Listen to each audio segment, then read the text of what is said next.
AP పారిశ్రామిక చరిత్రలో సరికొత్త అధ్యాయం ప్రారంభం కాబోతుందని అమలాపురం ఎమ్మెల్యే ఆనందరావు చెప్పారు. నక్కపల్లిలో మెగా స్టీల్ ప్లాంట్ శంకుస్థాపనకు ప్రధాని మోదీ వస్తున్నారు. సుమారు 1,35,964 కోట్ల భారీ పెట్టుబడితో రూపుదిద్దుకోనున్న ప్లాంట్ ఏర్పాటుతో ప్రత్యక్షంగా పరోక్షంగా 1,00,000 మందికి ఉపాధి అవకాశాలు కలుగుతాయి.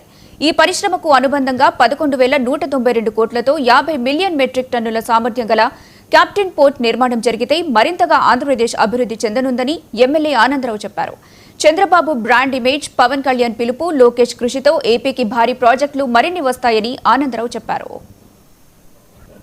జగన్మోహన్ రెడ్డి ముఖ్యమంత్రిగా ఉండగా ఈ రాష్ట్రంలో ఉన్నటువంటి పెట్టుబడులు పెట్టే పరిశ్రమలే పారిపోతే, అలాగే పరిశ్రమలు పెట్టాలనుకునే వాళ్ళు ఆంధ్రప్రదేశ్ వైపు కన్నెత్తి చూడకుండా పక్క రాష్ట్రాలకు వెళ్ళిపోతే, ఇప్పుడు కూటమి వచ్చిన తర్వాత గౌరవ ముఖ్యమంత్రి నారా చంద్రబాబు నాయుడు గారి బ్రాండ్ ఇమేజ్తో కూటమి అనే ఒక బలమైన ప్రభుత్వాన్ని కారకులు పవన్ కళ్యాణ్ గారు ఇచ్చే 15 సంవత్సరాల కూటమి గవర్నమెంట్ ఉంటుందనే పిలుపుతో, అలాగే ఎక్కడెక్కడ ఏ పెట్టుబడులు ఉన్నాయని వెతుకుతూ ఈ రాష్ట్రానికి తీసుకొచ్చే పనిలే ఉన్న లోకేష్ గారి యొక్క కృషితో ఈవేళ ఈ రాష్ట్రానికి ఇన్ని ప్రాజెక్టులు వస్తున్నాయి.